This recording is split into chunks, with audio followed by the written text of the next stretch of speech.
Syrups, you got this big, bold flavor. Boom, it happens quick. Mid-palate starts to die off. And then, some of the other things come in underneath it. With infusions, it takes time for these flavors to develop. You get these peaks and valleys throughout your entire flavor experience, and it just takes longer to taste everything. It's a really cool experience. If you want to have like a minute and a half flavor experience, infusions are probably where you want to go. Hey everybody, welcome to the Decoding Cocktails podcast. I'm your host, Chris LeBeau. At the ripe age of 38, I left my former career behind and joined the hospitality industry. Since then, I've been on a rapid journey of learning, meeting all sorts of great people, and this podcast is my chance to bring you along with me, whether I'm interviewing somebody that works in the industry, another enthusiast, or occasionally stepping back to share what I'm working on or my thoughts. I'm so glad you're here, and so with that aside, let's get into today's episode. What's happening, everybody? Welcome back for another episode of the Decoding Cocktails podcast. I am Chris LeBeau, and today I'm going to be joined by another Chris Tunstall. He and his wife, Julia, founded A Bar Above in their living room in 2013. A glamorous start, as I can attest to with my own start of my own business several years ago. But they really came to this space with a focus on education, which I'm also familiar with, but creating their first YouTube videos in 2014. And you'll get to hear during this conversation a good laugh about how he thought he should push content out back when our minds weren't as geared to think about online education. They published their first podcast episode in 2014 and launched their first mixology certification course online the same year. Chris takes pride in saying that liquor.com often rates it as its top online course every year, but we'll also tell you about how much work that really was too. So where the company is today really began in 2016, which is they got into the barware game. Having worked in plenty of higher speed, higher volume cocktail bars, Chris was familiar with all sorts of faults in equipment, other bar accessories, etc. And so he began the engineering and idea process of how do I make this equipment really work in the industry? And so I asked him a general question like, why do some bar products suck? And he really kind of unpacks that for us a little bit. This was an important one for me too, for everybody out there listening. So one of the most missed bar tools that we take for granted that Chris points out is not all jiggers are marked appropriately. So at times where a jigger might say a half ounce or an ounce, it might not necessarily be that amount. And so he'll talk a little bit about why. And a great thing is if you have a scale at home, you can always check out how many grams a half ounce or ounce is and actually see if your jigger is performing appropriately. So that was a wild one. But also in the product creation game, Chris talked about how proud he was of their bar mats, of all things. And you'll get to hear him talk about why. They also have a wide variety of courses. So if you want to just get better at particular parts of your mixology at home practice or in bar practice, they have classes on syrups, extractions, bitters, etc. And as we kind of brought things to an end, Chris talked a little bit about the importance of cultivating regulars, not just from a revenue standpoint, but also from a efficiency and focus standpoint. Regulars help keep other people occupied when you're really busy. And he was kind enough to give me a few tips on this consulting practice I've launched. Since Chris ran a podcast for years, he said something at the very end that I don't typically take the time to say on my end at the front end. If you enjoy listening to this, it would be wonderful if you'd stop right now and leave us a quick review. It would go a long way. Keep up with Chris and Julia at their website, abarabove.com, or on Instagram at abarabove. Chris is a really delightful soul, and I know you're going to enjoy this conversation.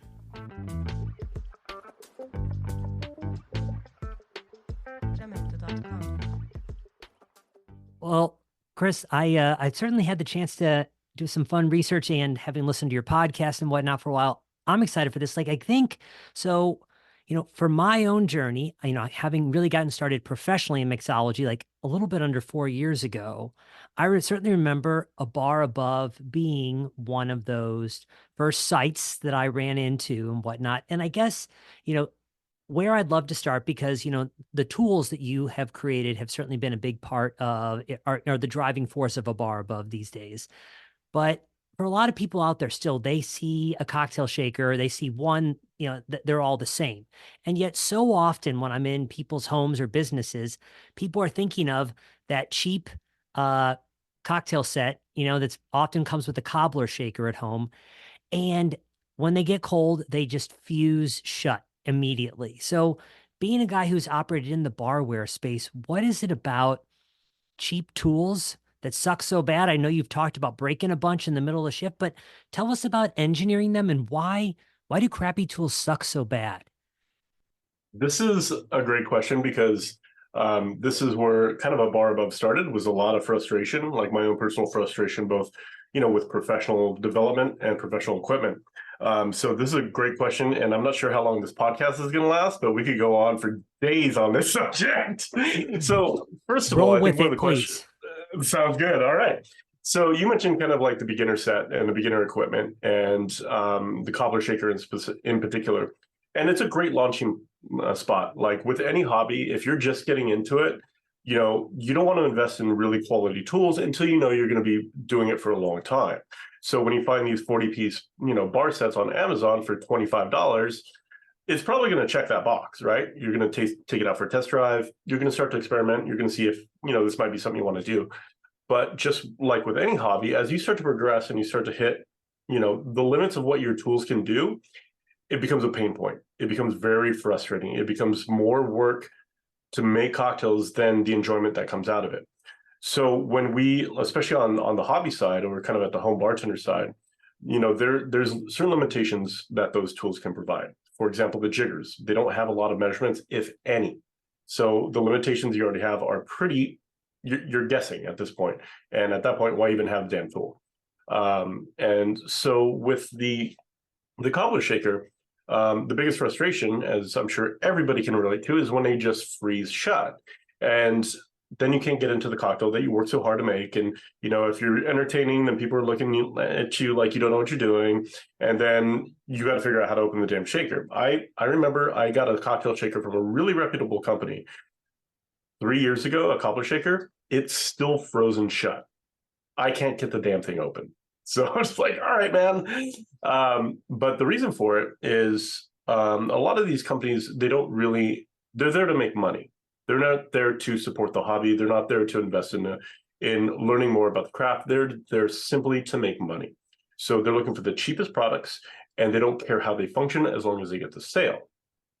So that cobbler shaker is going to freeze shut because of thermal expansion or contraction. So when things get cold, they contract, and that thing just becomes a solid piece of metal at that point. And it becomes very frustrating in order to get those open, as we all know. So that's kind of why I don't really recommend being in that space very long.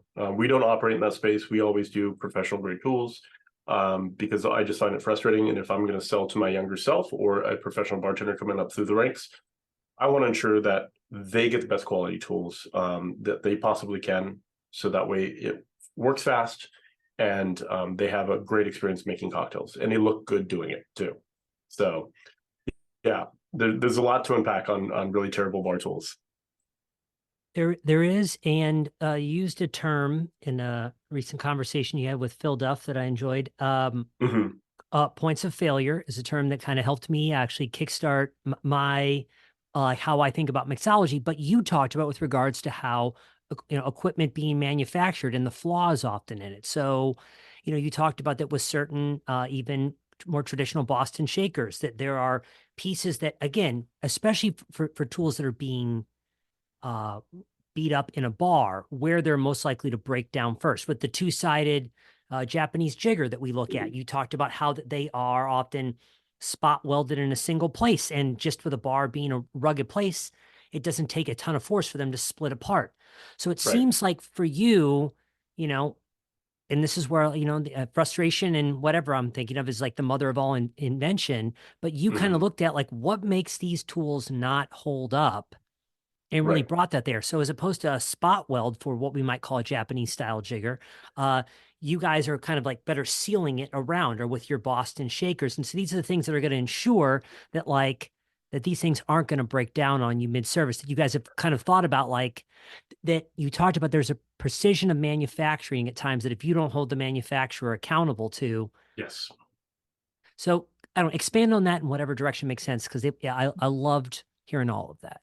Yeah, so the context of that conversation was basically like my frustration with bar tools and why we started the bar above. And once again, oftentimes it goes back to frustration with those tools, even at the professional level at that time. And I started tending bar at 2013. I think I left around 2000.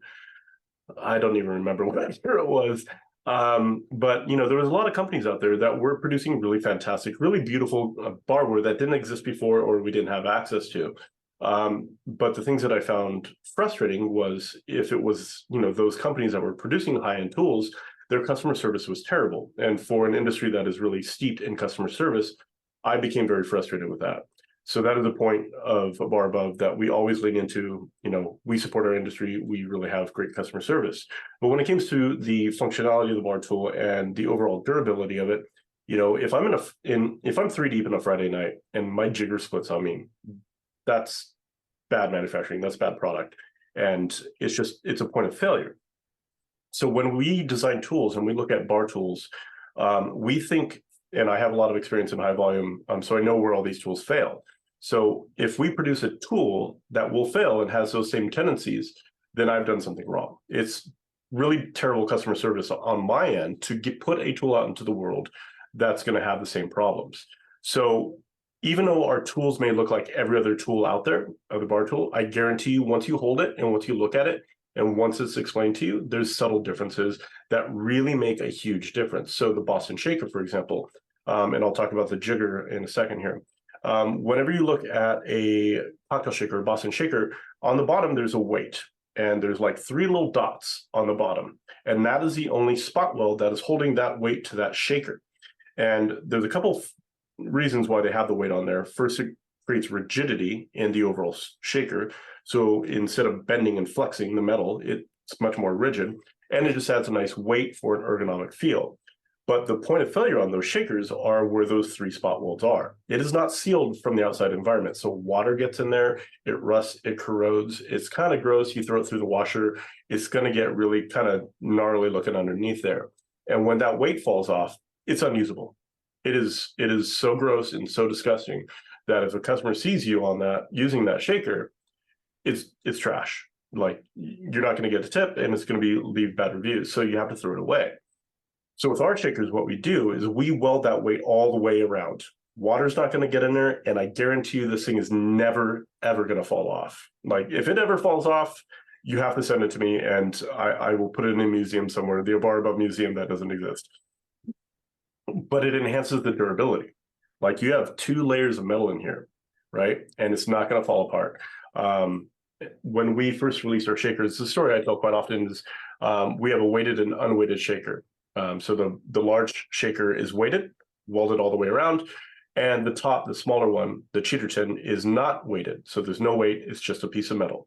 And that's my preference. And we'll explain a little bit why here in a second, but I sent a bunch of those out to a friend of mine in a high volume bar in Miami, and he sent it back to me a year ago, and we released our bar products in like 2015, I want to say. So in that time, he made 100,000 cocktails in that shaker, and it finally broke. I don't know of any other cocktail shaker in the world that's going to produce 100,000 cocktails. And if it was a weighted, he'd still be using it. So we really do focus on durability, functionality as a way of looking at our bar tools. With a weighted, unweighted shaker, so I talked about it, the large tin is weighted, the smaller cheater tin is unweighted. And we talked about the rigidity. So the weight adds that rigidness to your large shaker tin, so it doesn't have any flexibility to it. It's really just a nice solid piece of metal. On the unweighted side, there is no weight making it rigid, so it's really flexible. It's a little bit more flexible, and so what that does, it creates this really tight seal. And this is really important when you make egg white cocktails. So when you make egg white cocktails, you shake it up, the volume of the gas inside of there starts to expand, breaking the seal on a weighted shaker and opening it up. And if you're in mid-service, you're going to be wearing that cocktail for the rest of the day. So the unweighted shaker flexes and seals around the weighted shaker, and it makes a nice, really, really airtight seal. It's a little harder to get open, but it's a price that I'm willing to pay if I'm doing a ton of egg white cocktails. So that's kind of where we started at, was our original shaker. But all these little differences really do add up. On the Japanese jigger side, when you look at a Japanese jigger, if you look all the way to the bottom, like you look inside the cone, there are 3 dots inside the bottom. And those are the only 3 things holding the jigger together. There's a little kind of a crown. I don't have one with me. Yeah, I do. Hold on one second, I'll get it. So there's a little crown or a spacer right in the middle that join the 2 cups. And basically all that is a really attractive looking seal that hides where that joint is. That's the only functionality. And it kind of feels good in the hand too. But that's the only thing. So ours do have the 3 spots in it. You can kind of see them on camera here. Sorry for the audio, but you can see those 3 dots in the camera there. Sure. But what we've done is we've actually welded both sides of the crown as well, that spacer. So this thing is functionally one piece of metal at this point. It's never going to break. It's never going to fall apart. And it's created for a commercial environment, but you can also use it at home. And we've also added every 1/4 ounce measurement. So 1/4 all the way up to 1 on the short side, starting at 1 all the way up to 2, every 1/4 ounce. And we also have bar spoon measurements. And I think this is the only jigger that I know of that does have that as well. So once again, extra functionality, extra durability. Yeah. So when I heard you first talk about the merits of the unweighted and the egg white cocktail, while I'm sure maybe I could have done more exhaustive research to date, no one had ever been able to give me a good answer of why I have a problem with egg whites. Occasionally, even when I think I've got that shaker sealed down pretty well, even if not there, I'm not wearing it, Chris, it is still, it's foaming out, right? Right. And there's been times when I admittedly have surrendered doing egg white cocktails when I do more of an open to the public class, because I'm like, yeah, you want to talk about a bad rating, when a guest gets egg white on themselves, then nobody's having any fun at that point in time. So that was so interesting to hear in terms of the lack of that weighting, making that half of the shaker more flexible, enabling that tighter seal. I was like, that makes sense. So well, and it's funny because that combination didn't exist in the marketplace until we brought it to market. And after that, we were very successful when we launched. And the nature of Amazon, there's a lot of copycats out there. So once we became successful, everybody started copying that, not knowing the reasons why. They just like, oh, they sell it, they're doing really well, so let's sell the same thing. So without really understanding the reason why, it's really hard to communicate those advantages to people that are buying your shakers. So that is the reason why. Well, I'll be sure to email you a picture of me with egg white on me and said, should have used a weighted unweighted. So, the other thing about the jigger that was interesting, for those of us that have not gone through a manufacturing process before, that I found intriguing is, and if my brother's listening, he's an industrial engineer, he'll just roll his eyes right now. But to me, you said something about the idea that, listen, within a certain margin of error that you don't want, especially within finicky craft cocktails, that on certain jiggers out there, it might say 1 ounce, and yet it's not 1 ounce. Now, talk to us about that, because you said you talked about sending product back to manufacturers before for various reasons, but talk to us about variation in terms of what you ordered versus what you're getting. Yeah, so this was when we started A Bar Above. It's mostly a YouTube and a blog, trying to communicate craft cocktail techniques when nobody else was doing that. So one of the posts that I did was I did a roundup of all the jiggers and weighed everything out from using water to get accurate measurements across the board. And I found that the variants on these were so wild that it was unbelievable to me. Like, these are, people trust this with their cocktail recipes, and not only that, but from a costing perspective too, right? If you have a 20% variance, that's going to hit your bottom line. And, we're talking about fractions of ounces here. But for the most part, some of the jiggers that I found were like 20% variance. So this adds up over quite a bit. And if we start thinking about specifically about craft cocktails, because that's my background, we have really powerful ingredients that we work with, and we need to be able to precisely control them. Like a 20% difference in green chartreuse is going to dominate a cocktail. A 20% variance in a Luxardo Maraschino liqueur is going to destroy a cocktail. So these things really do matter once we start engineering cocktails. This is another one. This what is this stuff? I'm sorry, Tingala, the buzz button liqueur, Szechuan pepper liqueur.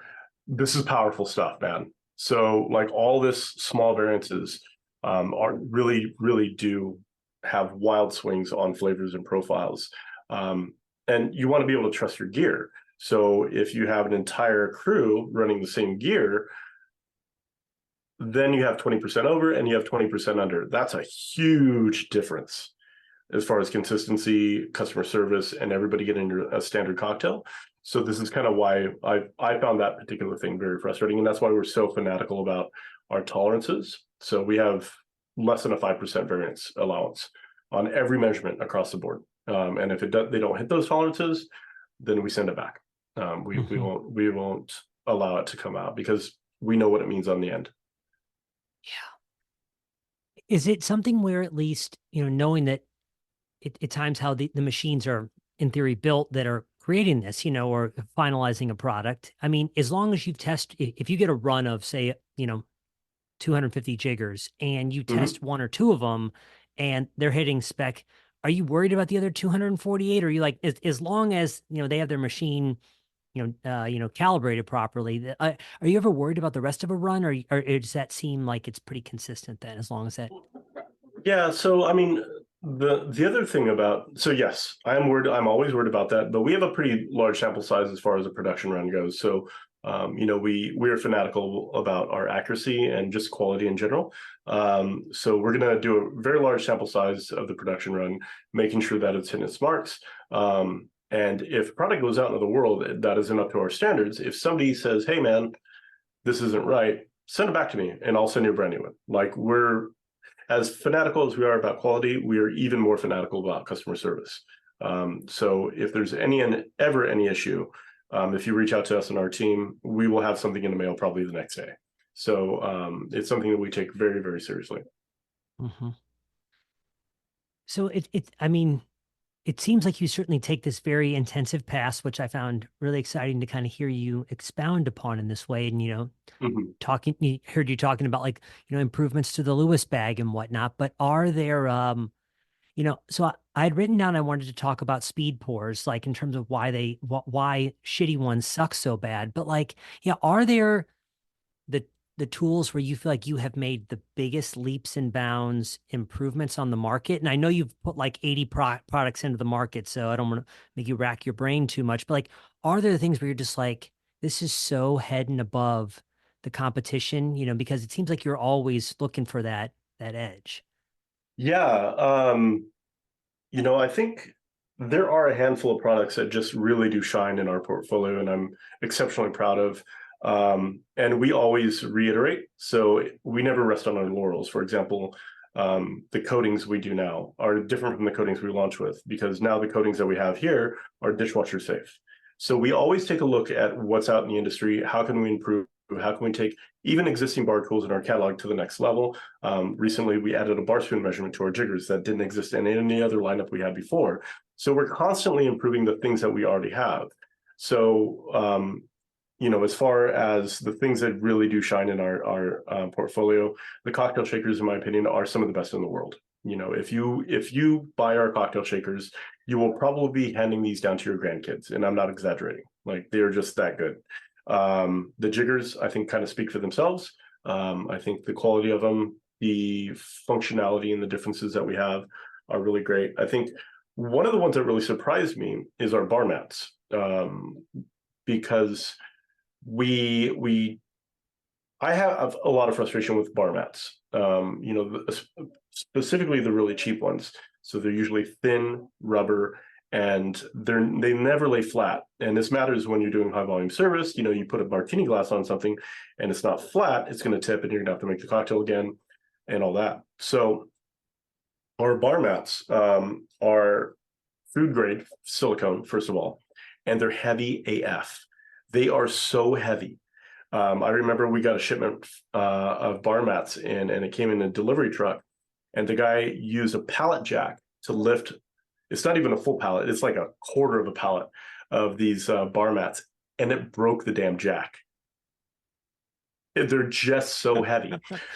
So, and we had to figure out how to get this thing. We had to take them off case by case. And these cases, they're like, I don't even know how many there were, like 10 or 15. They're 50 pounds each. They're heavy, heavy bar mats. But they're food grade silicone. They're thick, and they are just things of beauty. And the thing that makes them so good is they're dead flat. The dimensions stay accurate through washing, through service, through high temp, through low temp. It doesn't matter. They're going to stay dead flat. And when you join them, they're going to be perfect, right? There's not going to be gaps. There's not going to be fluctuations in levelness. Like, it's just a dead flat surface.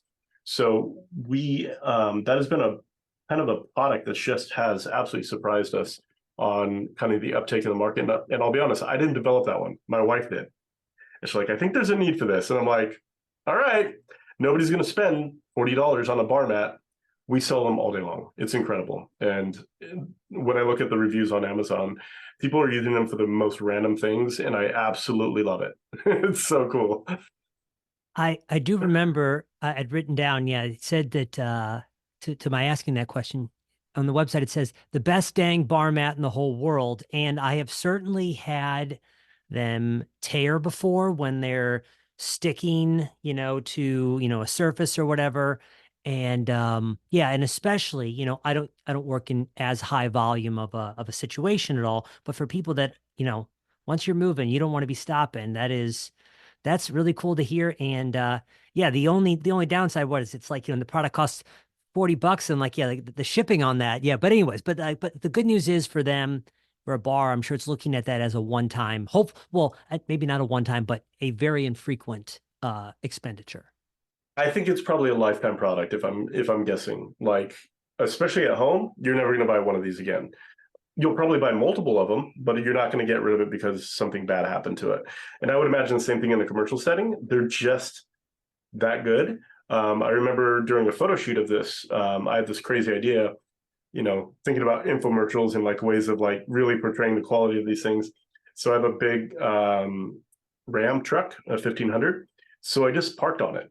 I literally drove my truck onto the bar mat, parked on it, took the photos, took it off, and it was fine. There was nothing wrong. It didn't split.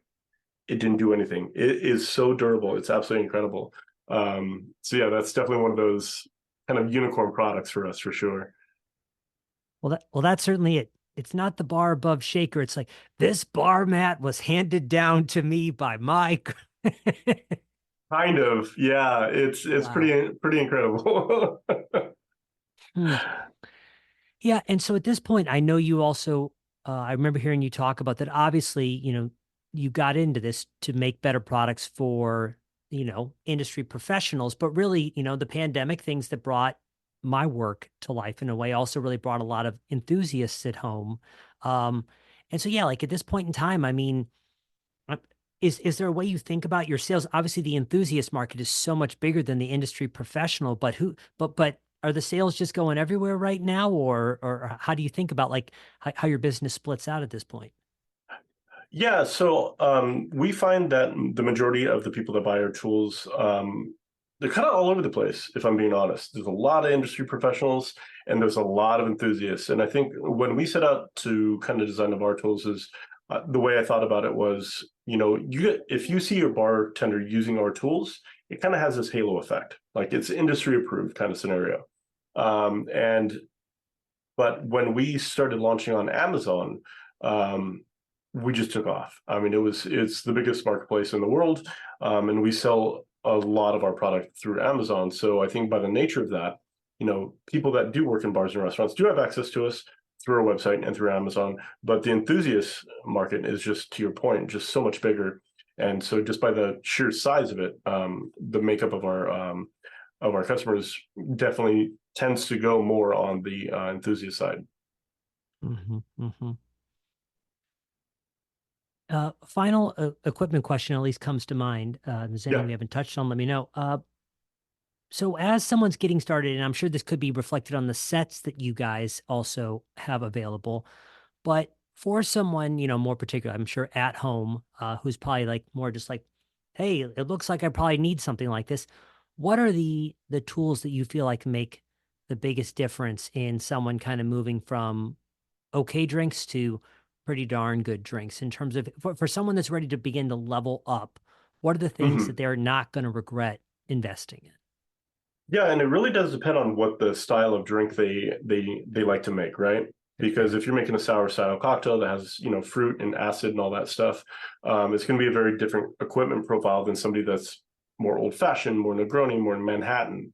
So Yeah. I'll kind of answer both sides of that question. So for the person that likes those lighter, those fruitier style drinks like the margaritas or something that is very acid driven, cocktail shakers, if you go from a cobbler to a Hawthorne or a Boston, it's going to be a better experience. You have more headspace. You can do egg white cocktails. They'll fluff up better just because you have a larger volume of air in there. There's a lot of benefits to using a Boston, in my opinion, over a cobbler. So if you're making that transition, that's a good one to make.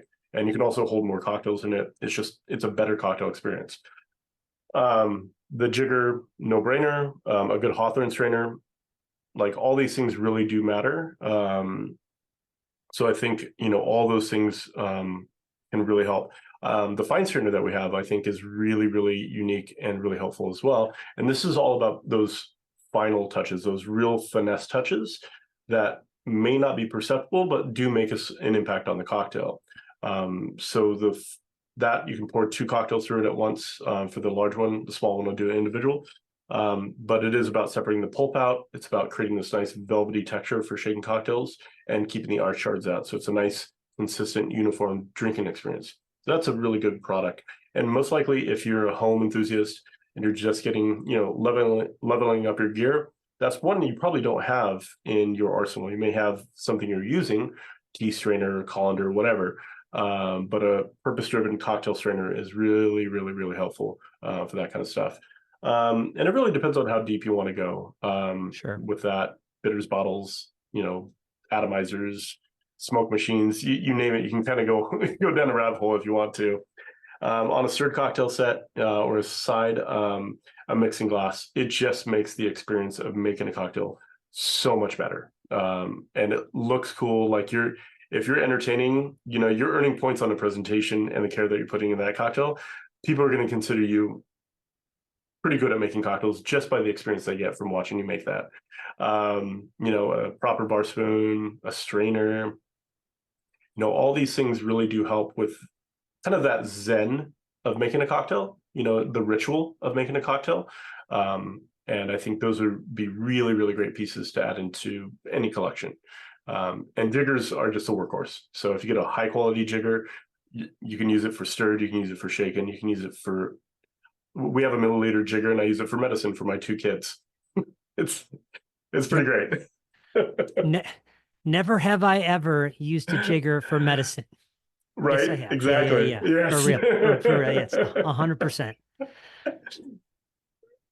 And so I guess on the other end of things, obviously, YouTube is where, what was it, the story you tell that, because every once in a while I can feel father time beginning to catch up to me in my Right. life. But you talked about as you were getting started and thinking about putting content out there that you were going to, in whatever year it was, not long enough ago, unfortunately, you were going to put things out in DVD box sets, and thankfully your wife, again with the big win, was like, "Okay, there, Grandpa, let's A slow it little down." bit. Yeah, A little bit. and so yeah, you were certainly one of the people pushing content early on via Mhm. YouTube, but now you've kind of begun to bundle things through your online courses at this point. Mhm. Tell us a little bit about kind of bringing those courses to life too. Yeah, so we started off as mostly informational content. So we were more of a media company in the beginning than we were a manufacturer. And the reason for this is because I was passionate about transferring this information to others, because I didn't have access to it. It was very early on in the mixology movement, craft cocktail movement, whatever it is, whatever word you want to call it. And I found it to be a very negative space. So if you wanted to learn the information, you either had to work at a high-end bar or you had to learn it yourself through trial and error. So that frustration really was the start of a bar above. So then, once I started working in San Francisco and started seeing kind of the best of the best as far as like techniques and reasons why you do things behind the bar, and really start to learn that information, I wanted to communicate that out to somebody that's in Kansas, for example, or somebody that's in, Des Moines, or someone that's in Europe. If they wanted access to this, they should be able to have access to this information. So that was kind of the driving force on it. And then in 2014, we launched the mixology certification. And the whole reason for one of the kind of original ideas of a bar above that you mentioned in the Philip Bev conversation was that the original idea was that I was going to communicate cocktail techniques, cocktail structure, cocktail theory, and the framework of cocktails, and release them out onto DVD box sets, because up to this point, that's the only thing that I've seen, right? The old flair guys from the old 2000s, this is what they did. They sold through magazines, buy our DVD box sets, learn a flair, and make more money. So like, cool, there's a path forward, I can do that. And then, YouTube started becoming a thing. My wife was, and a girlfriend at the time, was like, yeah, you really need to figure this out. DVDs are not going to be around much longer. Like, you need to kind of get with the younger generation here. So then we started doing releasing content on YouTube. Now, how this kind of fits in with the conversation about training courses is that DVD box set could not be transferred to YouTube. It's just too big. There's just too much information to consume in a very logical way.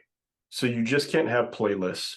You just can't have random videos. It needs to be a structured, almost college level course of, we're going to take you through the structure of cocktails.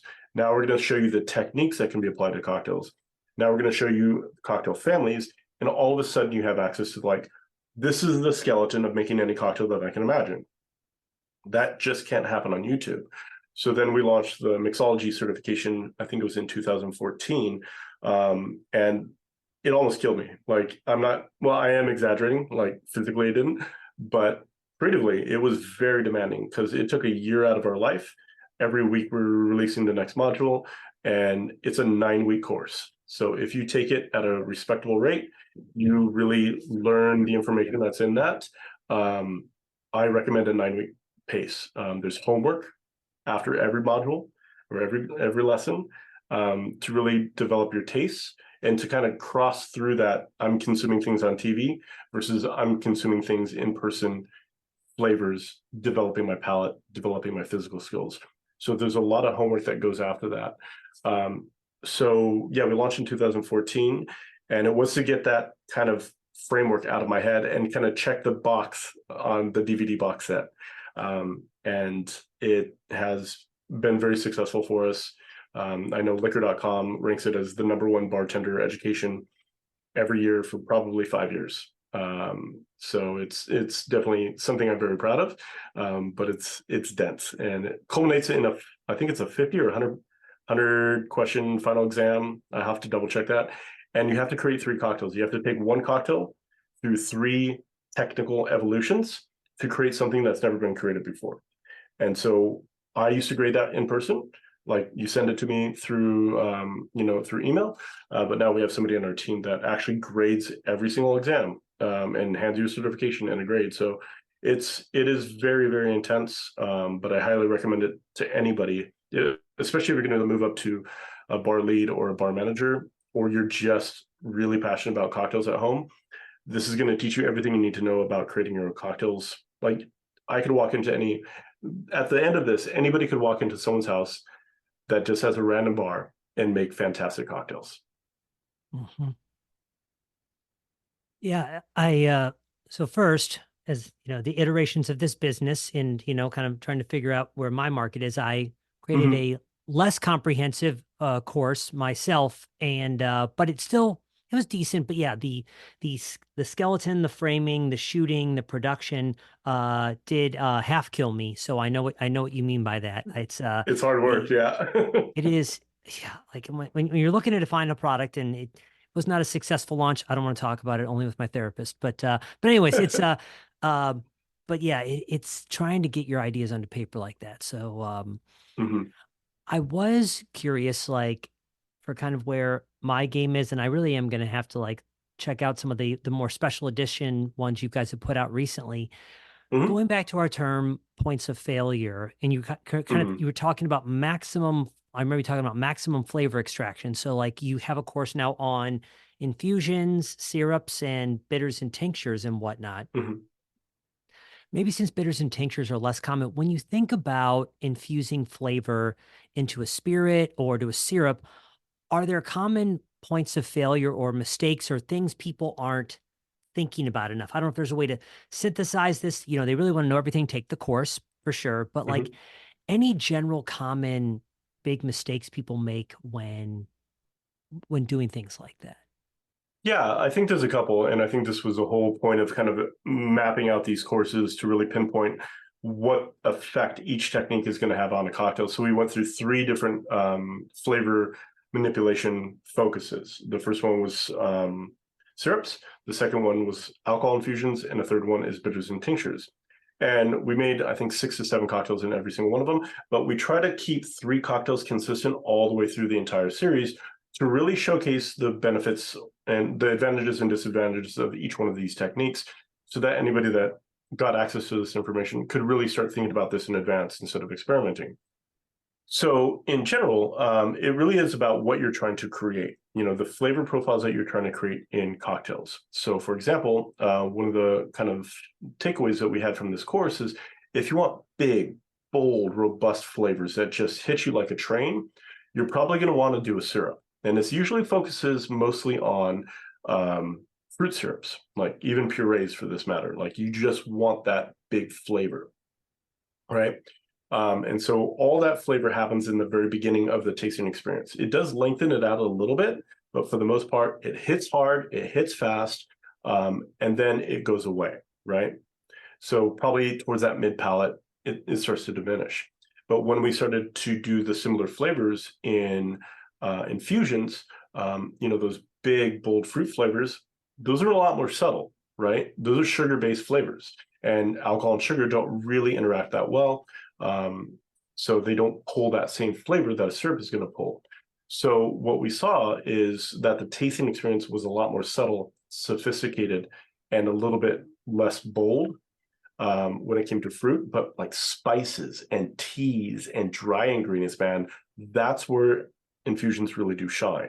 They just get elevated, they get punchy, and that tasting experience just stretches forever. So you have two almost diametric flavor evolutions happening. Syrups, you got this big, bold flavor. Boom, it happens quick. Mid palate starts to die off. And then, some of the other things come in underneath it. With infusions, it takes time for these flavors to develop. You get these peaks and valleys throughout your entire flavor experience, and it just takes longer to taste everything. It's a really cool experience. If you want to have like a minute and a half flavor experience, infusions are probably where you want to go. But when you start combining these two things, that's where things get really cool, right? You get that big, bold punch. You get that, I'm strawberry, I'm orange, whatever that flavor is. And then after that, you're like, okay, mid palate's dying down. Now the infusion starts to come in after it. And you start to get this like roller coaster of flavor that's happening.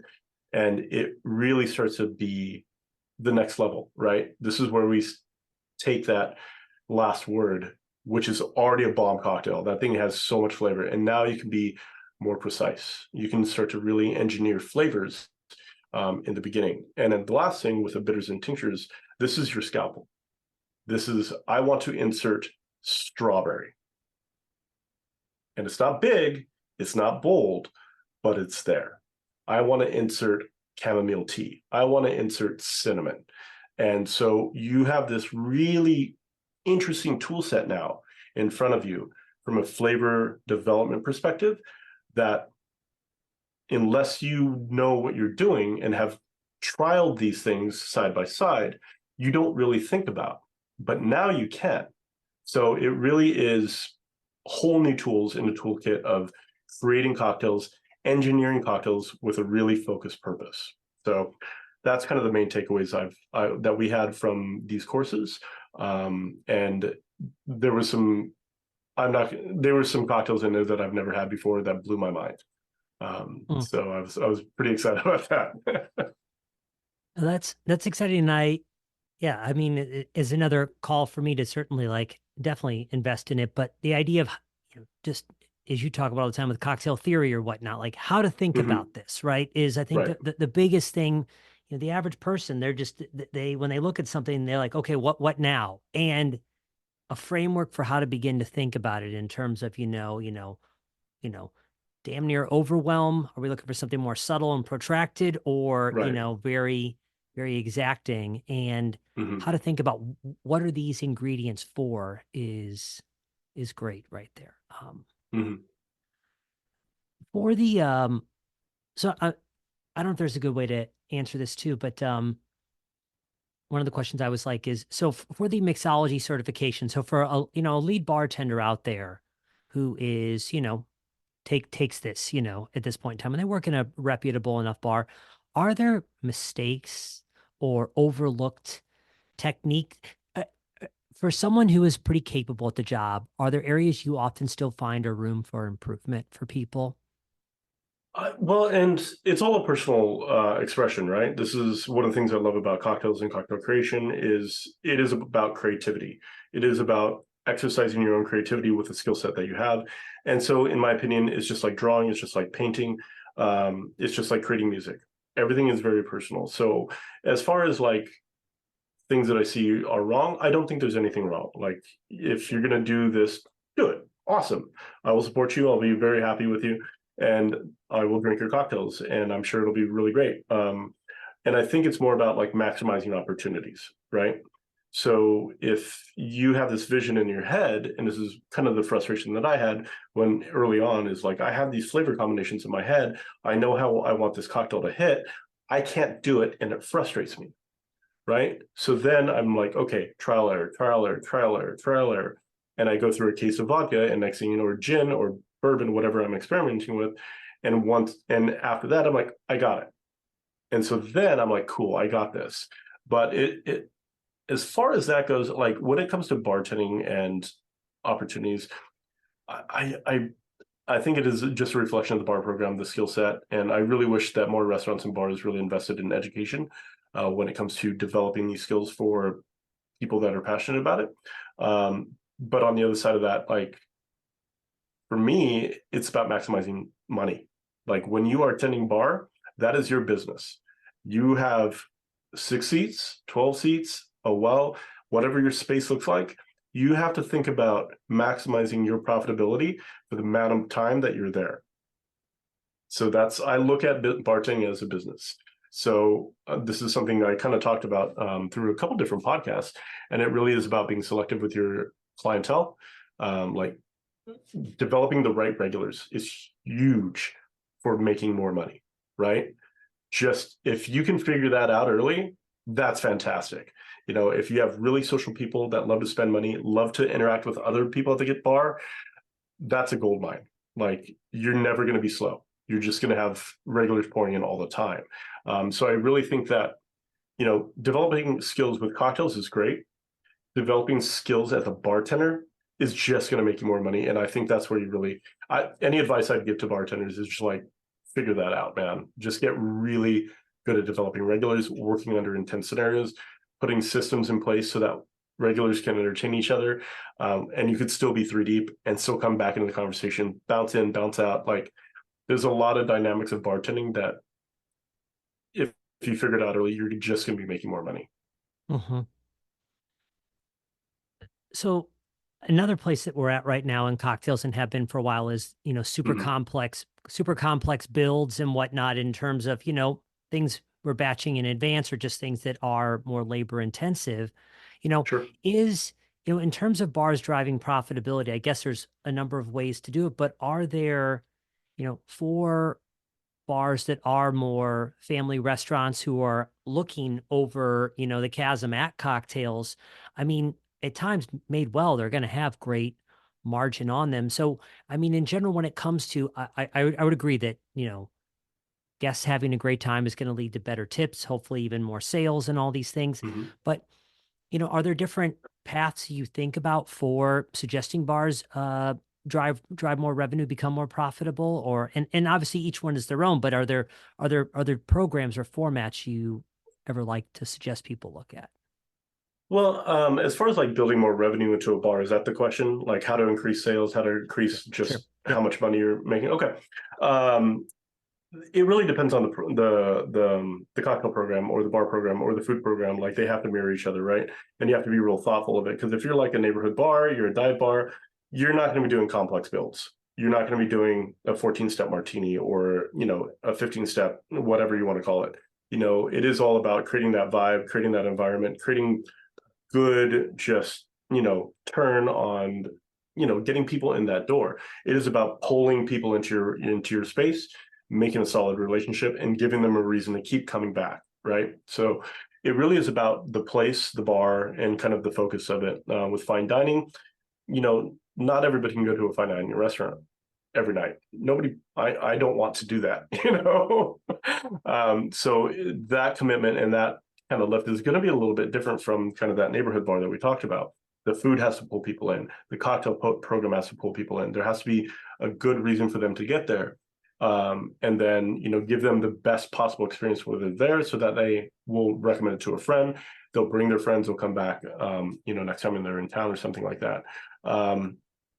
But as far as, it's trying to find the opportunities that already exist in your business.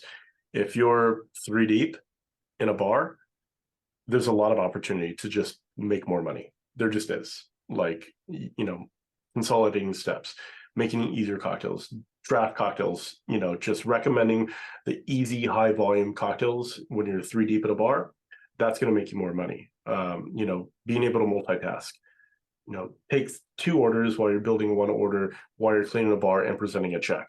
Like that will make you more money. So being more efficient with everything that you do behind the bar, from that perspective. So it really depends on kind of the place. And I know that's kind of a cop-out answer. Well, I think um, I was certainly, I love, I'm sure I can dig into more of just the content and things you've put out there. Because yes, I mean, there's so many different styles of bars and restaurants out there. There's never going to mhm, be an answer. And I think for myself, selfishly, as I look to grow my own business, I have been talking with a number of bars and restaurants about driving more revenue that don't currently really have a cocktail program, or for all intents and purposes a suboptimal one. And sure, I don't want to force a neighborhood bar and grill to become. I'm not trying to push them to become a high end martini joint, but when are the points in which, because they're looking at, like, they haven't trained their staff to, right. on technique, they're not built out for that, and you can certainly retool that space. But the question is, if they're view themselves largely as a beer and, a scotch and soda or whatever kind of place, when are there financial advantages to invest in that if they, if it's presented in a way that is approachable to the guests and is the right price point or whatnot. So, Yeah, and so now we're talking about kind of consulting avenue, right? Of yeah. walking into a bar and saying, I can make you more money with this program scenario. And I think there's many different ways of doing that. Obviously, this is something I did a lot of, when I was earlier in our business, as I did, a decent amount of consulting. And there's a lot of way to do it. I think most bars owners are kind of apprehensive, when it comes to being approached with that kind of avenue. So unless you have data, unless you have, like, I can see that on a Friday night you have 350 checks. If you were to increase that by 10%, this is what it would mean to your bottom line. Like if you have that kind of powerful data when you present, to an owner, like all they want to know is what it's going to cost them and how much money it's going to make, right? What's the lift look like from their end? Because to your point, if I'm going in and saying, look, you guys can make 25% more to your bottom line, that's persuasive. But if it means that I'm going to have to train your entire staff for 6 months to get there, that might not be so compelling. So it really is about making it a no-brainer from the owner operator. And the other thing is, where's that money coming from? If you're approaching them from a consulting aspect and saying, I can do this for your bar, it's going to be this amount of money. Now that's a whole nother avenue that they have to weigh. Like, is this going to be a long-term investment for me? Is this the direction I want to go? Is the payoff going to be worth it? So there's a lot of creative ways to get other people to pay for that. That might be a matter of partnering with the distributor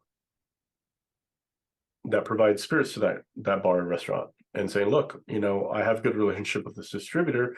This is something I've done in the past. They have agreed that if you have proper placements for some of their spirits, they're willing to hire me as an outside consultant in order to make this happen for you. It's going to cost you nothing. This is what you can expect at the end. This is a commitment you have to make. That's a very different conversation, right? Mm. So finding strategic partners on a consulting side is really, really helpful. Okay. Yeah. Well, yeah, this turned into a therapy session for me right here. Yeah, like, so for me, it got started as in home and, kind of like, corporate events and whatnot, and all these parties, and like they're fun, they're great. And They're great. it's just, but it is more seasonal than I'd like. And Mm-hmm. I've reached the point, and also having the right people with the right level of industry experience in my stable that, we can bring a comprehensive set of services. And now it's kind of Mm-hmm. finding that right market, to your point. So what do you do to take Right. some of the sting out of that investment, or just make it more of a no-brainer for the right fit of a client in Yeah. the long run? So I had somebody Yeah. tell me, And but no, please go ahead. I ran into a guy the other day who was telling me too, living in this world still, he goes, most of the business he does drum up is our new ventures, and which makes sense in terms of that, like, well, we haven't really fully finished building the car yet. So yeah, now would be a great time to come in, as opposed to the car is in motion. But Right. I'm sure there's also just, in this world, there's the right amount of prospecting to um, just existing businesses that can feel.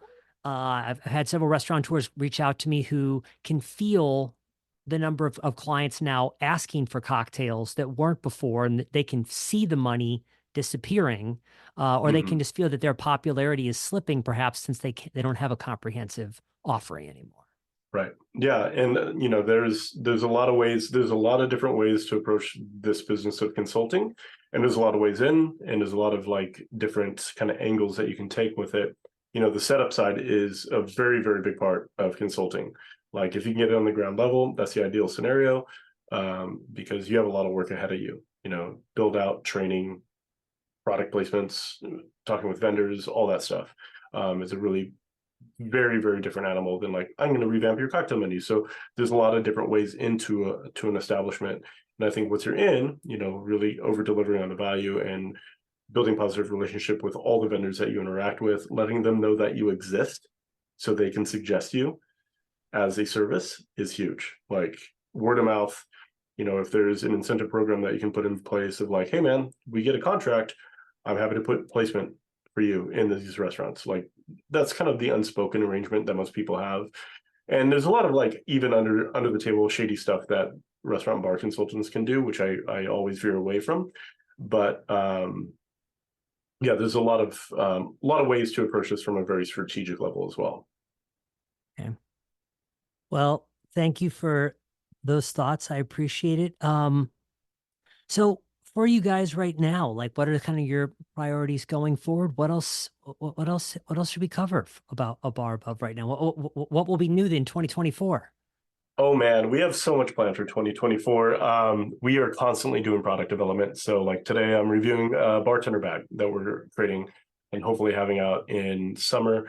We have our first utility patent coming out hopefully this year, and it's pretty exciting. I can't really talk about it, but you will hear it, and I will tell you all about it when it comes in. But we constantly have product development happening. So last year, I think we were hoping to get 25 products out the door, and I think we hit somewhere around 15 or 20.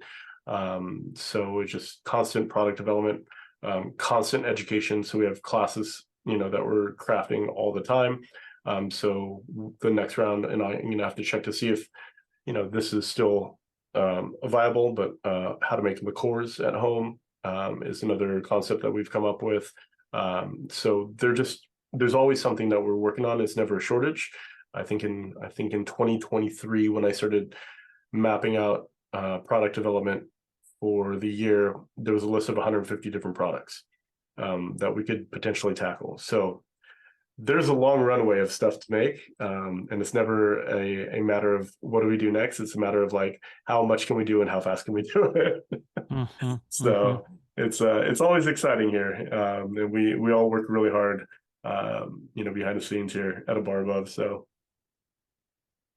Well, I've personally experienced just in my own investments that I've made in the business, the difference between substandard equipment and tools and those that are perform. And uh, I first just want to say thank you for helping me understand the difference in those. And I do also now in my portfolio, based on our conversation, have a couple things that I think also need an overhaul too. So I'm a big fan of the beloved, sorry for the other product placement of the beloved OXO jigger, but I'm going to go upstairs and I'm going to weigh out all of them to see if that actually hits or not. So yeah, that was one of the worst ones. Sorry. well, you know what? Now I know, and good. Well, shit. And And they may have revamped it. This was sure. many years ago, and I hope that they have. But yeah, it was kind of the worst offender in the lineup that I had access to at the time. Well, public service announcement to everybody out there.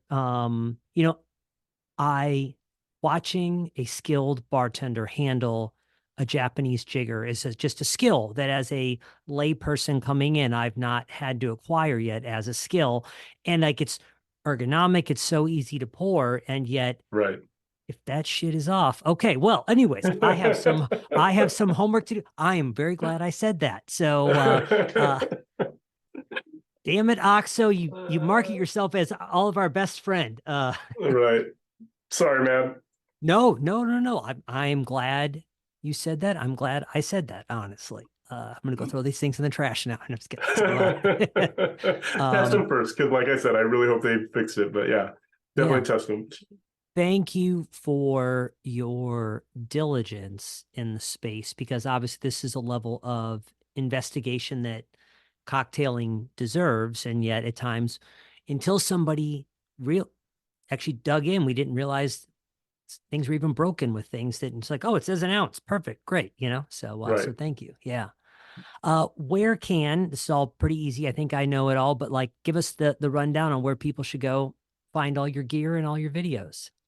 Yeah, so our main hub is always abarabove.com, as I'm sure everybody can figure out.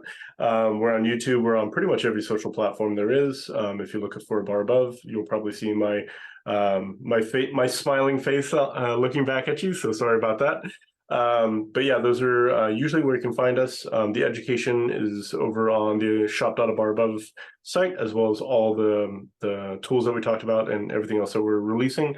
And definitely encourage everybody to join our mailing list. So you'll get kind of a heads up, a preview of some of the tools that we're coming out to market with. And you'll kind of get kind of that insider knowledge on what we have going on here. So those are all where I would love to see people. And we do have a couple of Facebook groups as well, the Craft Bartender group and the Craft Cocktail Club. So if you look for those on Facebook, there's a lot of engagement, a lot of people having great conversations in both those groups. And it's just a fun group of people to talk to be honest. So plenty of ways of finding us. I'm a new member of the craft bartender group myself, and looking forward to seeing what I can learn from all this. So, Chris, Awesome. thanks so much for taking the time to talk. I really appreciate it. I appreciate the invitation. Thank you very much. And one last thing for anybody listening here, we ran a podcast for many years, and it's a lot of work. It is very much a lot of work. So if you're listening to this podcast, you're enjoying it, leave a review. It goes a long ways. Like really just stop this, leave a review. And it's always great to see the feedback and stuff. So, but Chris, thank you so much for inviting me. I really do appreciate it. Hey, everybody. Thanks for listening. The show notes for today's episode are available at decodingcocktails.com/podcast. If you'd like to keep up with what we're working on, there are two great ways to do so. One, our short weekly newsletter, Cocktail Confidential, which you can sign up for at decodingcocktails.com/newsletter. Or give us a follow on Instagram at Decoding Cocktails. If you think this podcast is great stuff, we'd love it if you'd subscribe or, of course, share an episode with a friend. The Decoding Cocktails podcast is produced by Chris Bay and myself. Thanks for listening. We'll see you again soon, and happy cocktailing.